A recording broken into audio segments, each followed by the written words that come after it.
নমস্কার বন্ধুরা, রোজকারের মতো আমিও চলে এসেছি তোমাদের সঙ্গে আর একটা নতুন রেসিপি শেয়ার করতে। তো আজকে আমি বানাবো ডিমের একটা রেসিপি। তো আজকে আমি বানাবো ডিমের বাটি চচ্চড়ি। তো আজকে কিভাবে বাটি চচ্চড়িটা বানাই তো তোমাদের সঙ্গে সবটা শেয়ার করব। তো এখন আমি কি এখানে ডিমের বাটি চচ্চড়ি বানানোর জন্য যে উপকরণগুলো লাগবে সেই উপকরণগুলো আমি এখানে নিয়ে নিয়েছি। তো এখানে প্রথমেই আমি দেখিয়ে দিই, এখানে টমেটো নিয়েছি একটা ছোটো সাইজের। তো এখানে নিয়েছি পেঁয়াজ, তো দুটো বড় সাইজের পেঁয়াজ, তো পেঁয়াজটা বেশিই লাগবে। তো এখানে এরকম লম্বা লম্বা টাইপের কেটে নিয়েছি আলু। তো এখানে ডিম সিদ্ধ করে আমি 4টে ডিম নিয়েছি, সিদ্ধ করে মাঝখান থেকে ভাগ ভাগ করে নিয়েছি। তো এখানে লাল লঙ্কার গুঁড়ো, জিরে গুঁড়ো, ধনে গুঁড়ো, হলুদ গুঁড়ো, লবণ আছে। তো এখানে আছে কালো জিরে, তো এখানে আছে আদা আর রসুন। তো এই উপকরণগুলো দিয়ে আজকে আমি রেসিপিটা বানাবো। প্রথমেই এখানে আমি একটা কড়াই বসিয়ে দিয়েছি। তো কড়াইয়ের মধ্যে দিয়ে দেবো কিছুটা পরিমাণ সর্ষের তেল। প্রথমেই আলুগুলো একটু লাল লাল করে ভেজে নেব। তো সব আলুগুলো আমি কড়াইয়ের মধ্যে দিয়ে দিচ্ছি। দেখুন, সব আলুগুলো দিয়ে দিলাম। দিয়ে দেবো একটু লবণ, তো দিয়ে দেবো একটু হলুদ। তো দেখুন, এই একটু লবণ আর হলুদ দিয়ে এটা আমি লাল লাল করে একটু নাড়াচাড়া দিয়ে ভেজে নেব।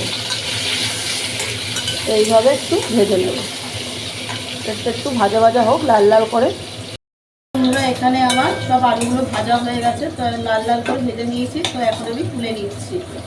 দেখুন, তো আমি একটু লাল লাল করে আলুগুলো ভেজে নিয়েছি। তো এখন এই তেলের মধ্যে দিয়ে দেবো ডিমগুলো আস্তে আস্তে। তো এটা আমি কমিয়ে দিয়েছি যেহেতু, তো এর মধ্যে ডিমগুলো আস্তে আস্তে দিয়ে দেবো। দিয়ে আমি ডিমগুলো একটু ভেজে নেব। দেখুন, খুব বেশি জাল দিলে কিন্তু ডিমটা পুড়েও যাবে, আবার ফাটবে। তো এখানে আমি এইভাবে সব ডিমগুলো একটু হালকা করে ভেজে নেব, যাতে না কুসুমগুলো বেরিয়ে যায়। তো দেখুন, এখানে সব ডিমগুলো আমি দিয়ে দিয়েছি। তো এটা একটু কিছুক্ষণ ধরে ভেজে নেব। তো বন্ধুরা, এখানে আমার সব ডিমগুলো ভাজা হয়ে গেছে, একটু লাল লাল করে আমি ভেজে নিয়েছি। তো এটা খুব বেশি ভাজার দরকার নেই। তো তার জন্য আমি এখানে এই ডিমগুলো এখন তুলে নিচ্ছি। দেখুন, সব ডিমগুলো এইভাবে আমি তুলে নেব। তো কড়াইয়ের মধ্যে দিয়ে দিচ্ছি একটু তেল। তো এখানে সরষের তেল দিয়ে দিলাম। তো এখন আমি দিয়ে দেবো এখানে কালো জিরে।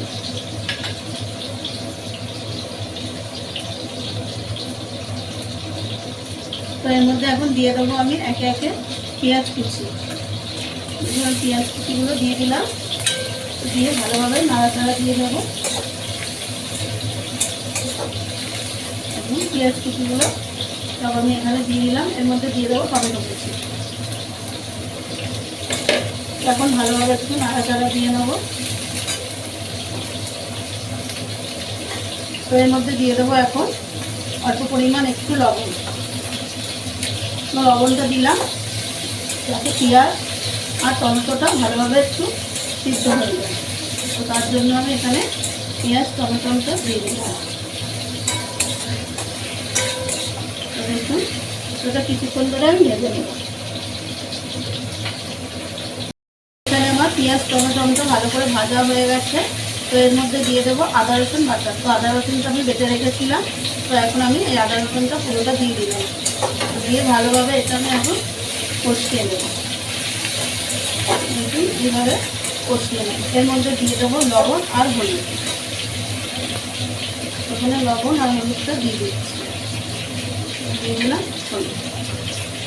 তো এখন দিয়ে দেবো লঙ্কা গুঁড়ো। এখানে কিছুটা পরিমাণ লঙ্কা গুঁড়ো দিয়ে দেবো। তো এটা খুব বেশি ঝাল দেবো না আমি।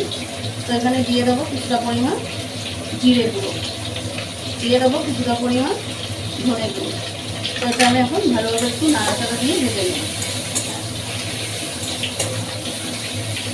তো এর মধ্যে দিয়ে দেবো এখন একটু সামান্য তেল।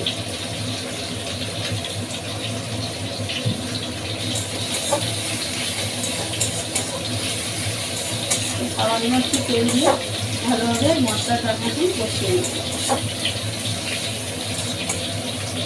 তো এর মধ্যে দিয়ে দেবো একটু সামান্য পরিমাণ জল, যাতে না মশলাটা পুড়ে যায়। দেখুন, এইভাবে পুরো মশলাটা আমি একটু কষিয়ে নেব।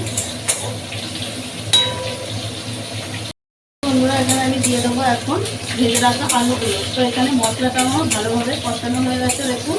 তো এর মধ্যে আমি ভেজে রাখা আলুগুলো এক এক করে দিয়ে দেবো। এই দেখুন সব আলুগুলো আমি এখানে দিয়ে দিচ্ছি। দিয়ে এটা ভালোভাবে নাড়াচাড়া দিয়ে, যেহেতু আলুটা ভেজে নিয়েছি তো আরেকটু আমার সিদ্ধর প্রয়োজন আছে, তো আরেকটু ওখানে সিদ্ধ হবে। দেখুন এভাবে দিয়ে দিয়েছি। তো এখন আমি এর মধ্যে দিয়ে দেবো সামান্য পরিমাণ জল। তো আমি এখানে খুব বেশি জল ইউজ করবো না, কারণ এটা বাটি চচ্চড়ি যেহেতু, তো এখানে আমি সামান্য পরিমাণ জল ইউজ করবো। দেখুন এই ছোটো বাটি 2 বাটি আমি জল দিয়েছি, কারণ এখানে আলুটা সিদ্ধ হবে, তো তার জন্য আমি অল্প একটু জল দিয়ে দিয়েছি। তো এটা একটু ঢাকা দিয়ে রাখবো কিছুক্ষণ, যেহেতু আলুটা সিদ্ধ হয়ে যাওয়ার জন্য। তো বন্ধুরা এখানে আমার আলুটা সিদ্ধ হয়ে গেছে প্রায়। তো এখন আমি সব ডিমগুলো দিয়ে দেবো। তো ডিমগুলো আমি একটু এইভাবে বুট করে দেবো। তো দেখুন আমি সব ডিমগুলো এরকমভাবে বুট করে দিয়ে দিচ্ছি। দেখুন এইভাবে বুট করে দিতে হচ্ছে, নাহলে ডিমের ভিতরে যে কুসুমটা রয়েছে তার মধ্যে একটু লবণ হলুদ ঝোলটা ঢুকবে, তো ভালো লাগবে তখন খেতে। তো এই ডিমের কুসুমটা বেরিয়ে গেছে, তার জন্য আমি এটা বুক করে দিলাম না। তো এখন কিছুক্ষণ এইভাবে আস্তে করে জাল দিয়ে আমি ফুটিয়ে নেব।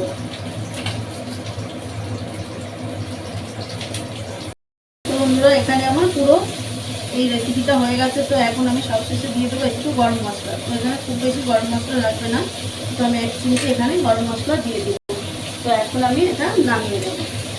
দেখুন এটা ঠিক বাটি চচ্চড়ি যেহেতু আমি বলেছি এখানে আপনাদেরকে, তো এটা আমি নামিয়ে আপনাদেরকে দেখাচ্ছি যে কতটা সুন্দরটা হয়েছে। তো বন্ধুরা দেখুন এখানে বাটি চচ্চড়িটা আমার হয়ে গেছে, তো আমি নামিয়ে ফেলেছি। তো দেখুন বাটি চচ্চড়িটা দেখতে কত সুন্দর লাগছে, বা এটা গরম ভাত বা রুটির সঙ্গে তো দারুণ লাগবে। তো রেসিপিটি যদি বা আপনাদের কাছে ভালো লেগে থাকে তাহলে আমার চ্যানেলটিকে সাবস্ক্রাইব করুন বন্ধুরা। আর যেসব বন্ধুরা আমার ফেসবুক থেকে দেখছে তারা চ্যানেলটিকে ফলো করে দিন। ধন্যবাদ বন্ধুরা।